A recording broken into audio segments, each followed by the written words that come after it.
Shalom semuanya, kembali kita dalam bahasan Taurat ke-9, Parashat Vayeshev. Dari kejadian pasal 37 ayat 1 sampai 40, pasalnya yang terakhir. Sumber sefaria.com, Sefer Hayasar dan Talmud. Saya akan membahas pasal per pasal untuk menggambarkan peristiwa-peristiwa yang terjadi di dalamnya. Pasal 37, 38, 39, dan 40. Di pasal 37, di sini digambarkan Yakub begitu mencintai Yusuf sehingga Yakub menyuruh orang untuk membuat jubah yang maha indah bagi Yusuf. Saat itu Yusuf berumur 17 tahun dan dia menganggap dirinya lebih tinggi dan besar dari saudaranya yang lain. Dan yang membuat saudara Yusuf lebih membenci dia karena dua mimpi yang diceritakan oleh Yusuf di mana sama-sama memiliki makna yang sama. Ya, di mana dia melihat saudaranya termasuk ayah dan ibunya datang bersujud dan menyembah di hadapannya. Hal ini membuat kebencian dari saudaranya semakin bertambah-tambah. Suatu saat ketika Yakub melihat anak-anaknya belum kembali dari padang penggembalaan, maka dia menyuruh Yusuf untuk pergi dan melihat kakak-kakaknya. Tetapi ketika sampai di padang, Yusuf tidak menemukan mereka. Dan ketika dia melihat seorang laki-laki di sana, dia pun bertanya kepada laki-laki tersebut yang dalam Midrash ini adalah seorang malaikat. Dan malaikat Tuhan itu pun menjawab kepada Yusuf, tadinya saya melihat mereka, saudaramu ada makan di sini, memberi makanan hewan gembalaan mereka di sini. Tapi terus saya mendengar mereka berkata bahwa mereka akan pergi untuk memberi makan hewan-hewan mereka di Dotan. Dan Yusuf maju ke arah saudaranya, tapi sebelum dia mencapai mereka, saudaranya telah memutuskan untuk membunuh dia. Dan Simeon berkata kepada saudaranya, lihatlah si pemimpi datang kepada kita hari ini. Dan sekarang ayo mari kita bunuh dia. Dan buang dia ke tengah hutan belantara. Dan nanti apabila ayah kita menanyakan dia, kita katakan saja, ya, mungkin beberapa binatang jahat atau binatang buas telah melahap dia. Tapi Ruben berkata kepada saudaranya, dia berkata kepada saudara, jangan lakukan hal itu, karena bagaimanapun bagaimana kita bisa menghormati ayah kita? Buang saja dia ke dalam lubang ini, sumur ya maksudnya, agar dia mati di dalamnya. Tapi jangan kalian meletakkan tanganmu di atasnya untuk menumpahkan darah dia. Ruben sebenarnya mengatakan hal ini agar dia bisa membebaskan dari Yusuf dari tangan saudaranya, dan dia akan berusaha untuk mengambil kembali Yusuf dan mengembalikan kepada ayahnya. Tapi Yehuda katakan kepada mereka, apa untungnya bagi kita jika kita membunuh saudara kita? Mungkin Tuhan, ya, mungkin sekali Tuhan akan meminta pertanggungjawaban dia dari kita. Dan ini adalah nasihat saya usulkan, ya, lihatlah, itu ada rombongan Ismail yang akan pergi ke Mesir. Ayo, mari kita datang kepada mereka dan kita jual kepada mereka dan biarkan tangan kita bebas darinya. Dan mereka akan membawanya dalam perjalanan mereka, dan biarlah dia hilang di antara penduduk negeri itu, dan kita tidak perlu membunuhnya dengan tangan kita. Sohar membahas apa yang terjadi setelah saudara itu menarik Yusuf keluar dari lubang atau sumur tempat mereka melemparkannya. Dikatakan bahwa di sana sumur itu kering dan terdapat ular dan kalajengking. Ya, Midrash mengatakan bahwa apabila sumur kering, berarti di dalamnya ada ular dan kalajengking. Kemudian Midrash membahas bahwa sumur itu ibarat hati kita dan air itu ibarat Torah. Jadi apabila sumur hati kita juga kering, tidak diisi oleh Torah, maka akan diisi oleh ular dan kalajengking. Ya, kemudian mereka mencelupkan darah kambing ke jubah daripada Yusuf, kemudian mereka membawa kepada orang tua mereka, yaitu Yakub. Para rabi mengajarkan bahwa mereka melakukan ini karena darah kambing mirip dengan darah manusia. Ya, Yakub memiliki perasaan yang sama ketika dia menipu ayahnya. Ketika anak-anaknya datang dan mengatakan kepada dia bahwa mereka telah menemukan jubah yang berdarah. Coba engkau kenali, apakah engkau mengenalnya? Ya. Jadi kambing untuk kambing. Yakub menipu ayahnya dengan kulit kambing pada tangan dan lehernya seolah-olah dia Esau. Di kemudian hari anak-anaknya menipu dia juga dengan seekor anak kambing yang dibunuh dan darahnya dipakai untuk mencelupkan jubah Yusuf yang seolah-olah diterkam binatang buas. Inilah hukum, midah kenegat midah. Apa yang kau ukurkan kepada orang lain akan diukurkan kepadamu juga oleh Tuhan. Dan ketika sampai Yusuf di Mesir, maka dijuallah dia oleh orang-orang Ismail kepada putra Elam. Ya, dan putra Elam membawa dia kepada Potifar dan berkata kepada Potifar, lihatlah, kami memiliki seorang hamba sesuai dengan keinginanmu. Dan jika engkau dapat memberikan kepada kami apa yang kami minta, ya, 400 keping perak, maka kami akan menjualnya kepadamu. Dan Potifar berkata kepada mereka, bawalah dia ke hadapanku, dan jika dia menyenangkanku, perhatikan baik-baik kata, dia menyenangkanku, maka aku akan membayarnya berapapun yang kamu minta untuknya. Dan orang Midian membawa Yusuf ke hadapan Potifar, dan Potifar melihatnya dan dia sangat senang kepadanya. Menurut Rasi, tujuan Potifar membeli Yusuf adalah untuk tidur dengan Yusuf. Talmud Babilonia Sota 13b. Hal ini lebih dalam lagi akan kita bahas di bagian pasal 39. Ya. Dan pasal 38 membahas mengenai Yehuda dan Tamar. Ya, dikatakan di sana dan Yehuda meninggalkan saudaranya pergi menumpang di temannya di Adulam. Kenapa Yehuda meninggalkan saudaranya, meninggalkan tenda ayahnya? Karena pada saat itu saudaranya berkata kepada Yehuda, engkaulah yang menyuruh kami untuk menjual Yusuf. Jika engkau menyuruh kami untuk mengembalikannya, kami akan mendengar engkau. Ya, kesalahan ditimpakan kepada Yehuda dan Yehuda pun pergi. Setelah itu Yehuda menikahi anak perempuan dari Sua, yaitu Aliat. Kemudian kita tahu dia memiliki 3 anak laki-laki. Yang sulung, yang kedua Onan, dan yang ketiga adalah Zelah. Tetapi setelah itu Yehuda pergi dan mengambil anak perempuan Sem untuk menikahi anak sulungnya, yaitu Tetapi bersalah atas dosa yang sama nantinya dengan Onan, anak kedua. Ya, setelah dia bersalah, membuat dosa, Tuhan pun menghukum dia dengan kematian. Begitu juga ya dengan Onan, karena menumpahkan benihnya, seperti yang tertulis tentang Onan. Tuhan membunuhnya juga. Kejadian 38 ayat 10. Kematian Onan disebabkan oleh penyebab yang sama dengan Dan mengapa menumpahkan benihnya yang sama dengan Onan? Karena mereka dua tidak mau sampai Tamar hamil. Karena kalau Tamar hamil, karena begitu cantiknya Tamar, nanti kecantikannya rusak. Ya. Kata Rabbi Yohanan, Yehuda ingin melewati ketika itu setelah kedua anaknya mati, Tamar dikembalikan ke rumah Sem ayahnya. Ya. Tetapi setelah meninggal Aliat, istri Yehuda, dan selesai masa berkabungnya, Yehuda pergi ke Timna untuk mencukur bulu domba miliknya. Dan ketika ketahuan oleh Tamar melepaskan baju kejandaannya dan menunggu di persimpangan seolah-olah pelacur. Ya, kata Rabbi Yohanan, Yehuda sebenarnya ingin melewatinya, tetapi Tuhan mengirim malaikat yang bertanggung jawab atas nafsu untuk mempengaruhi Yehuda. Dan malaikat ini berkata kepadanya, kemana kamu pergi, Yehuda? Lalu dari mana raja muncul? Dari mana penebus muncul? Setelah itu, Yehuda pun berpaling pada Tamar, terlepas dari keinginannya sendiri yang bertentangan dengan dorongan hatinya. Midras Rabbah.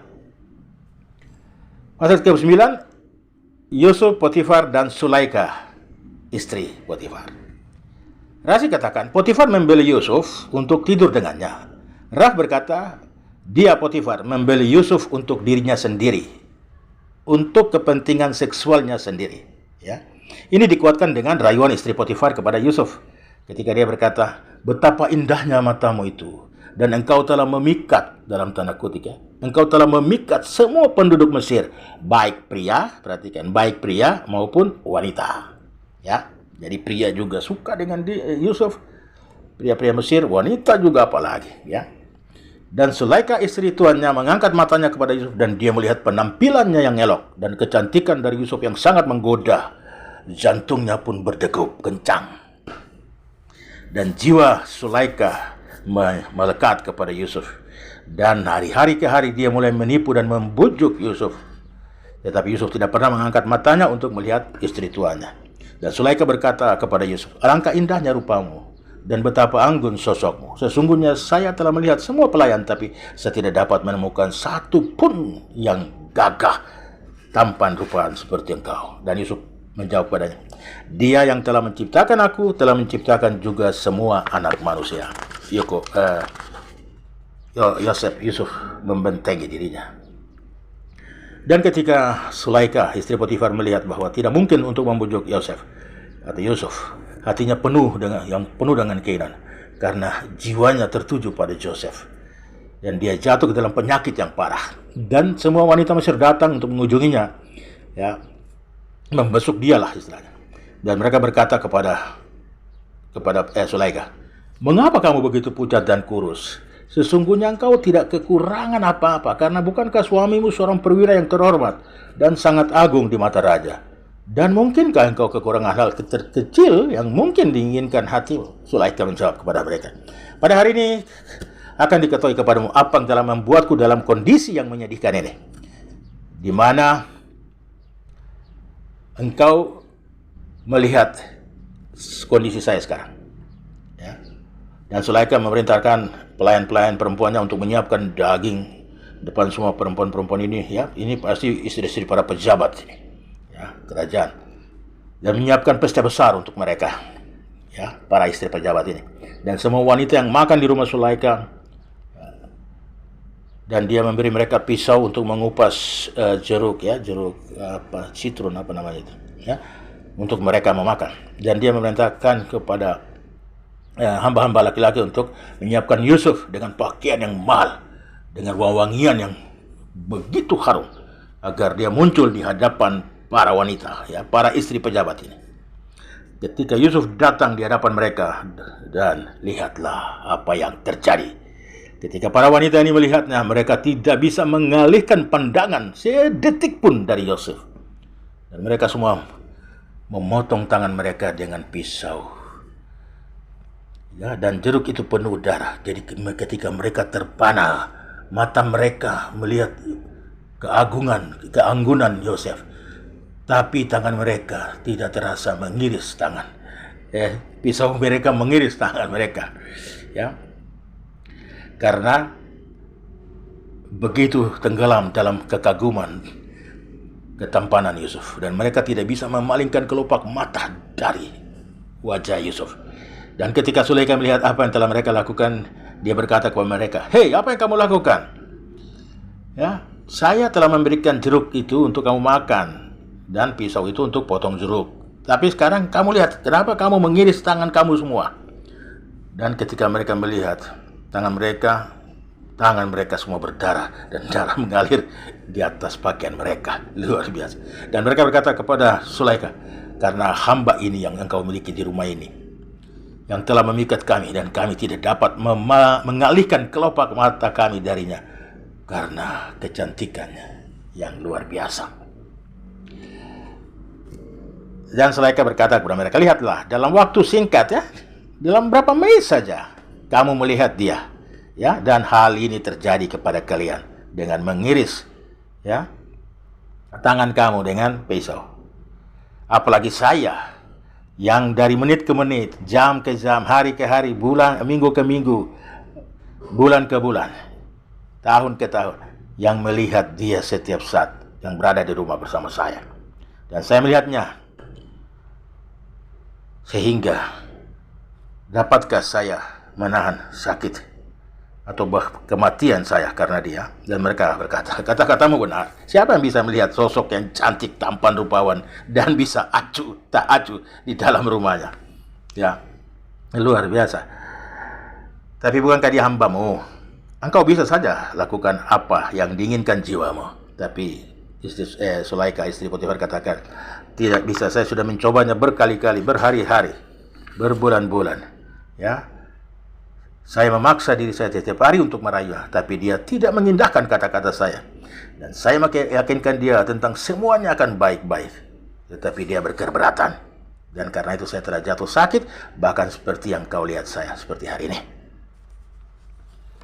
Kita masuk ke pasal yang ke-40. Yusuf melihat unsur kehidupan dan kematian di dalam mimpi dari kedua pelayan Firaun. Ya, kita sudah tahu ceritanya, sehingga kedua pelayan Firaun ini, kepala pelayan Firaun dan kepala tukang roti, dilemparkan ke dalam penjara dan bertemu Yusuf di dalam penjara. Dan ketika suatu saat Yusuf melihat kedua wajah ini muram dan sedih, Yusuf bertanya kepada kepala pelayan Firaun, "Mengapa kamu terlihat begitu sedih hari ini?" Dan mereka, kepala pelayan berkata kepada Yusuf, "Ya, saya telah memimpikan mimpi dan tidak ada yang bisa menafsirkan untuk saya." Dan Yosef berkata kepada mereka, "Ceritakan mimpimu kepadaku dan Tuhan akan menjawab kepada kedamaianmu seperti yang kamu inginkan." Dan kepala pelayan itu pun menceritakan mimpinya kepada Yosef. Dia berkata, "Dalam mimpiku, saya melihat sebuah pohon anggur yang besar ada di hadapanku. Dan di atas pohon anggur itu aku melihat 3 cabang dan mereka tumbuh tiba-tiba. Ya, dan mereka bertunas dan berbunga dan tandanya menghasilkan buah anggur yang matang. Dan aku mengambil buah anggur itu dan aku memerasnya ke dalam sebuah cangkir dan aku memberikan cangkir itu ke dalam tangan Firaun. Dan dia minum." Dan Yusuf berkata kepadanya, 3 cabang yang ada pada pokok anggur adalah 3 hari, dan dalam waktu 3 hari Raja akan memerintahkan engkau, memerintahkan dan akan membebaskan engkau, dan mereka akan mengembalikanmu ke tempatmu. Dan ketika kepala tukang roti melihat penafsiran Yusuf itu baik, dan dia mendekati Yusuf dan menceritakan mimpinya juga kepada dia. Ya, dia berkata, "Dalam mimpiku aku melihat aku membawa 3 keranjang, ya, putih di atas kepalaku. Dan saya melihat di keranjang paling atas ada segala macam daging panggang untuk Firaun. Tapi burung-burung datang dan memakan dari keranjang yang ada di atas kepalaku." Dan Yusuf berkata kepadanya, 3 bakul yang telah engkau lihat adalah 3 hari. Namun dalam 3 hari Firaun akan mengangkat kepalamu daripadamu dan akan menggantungmu di pohon.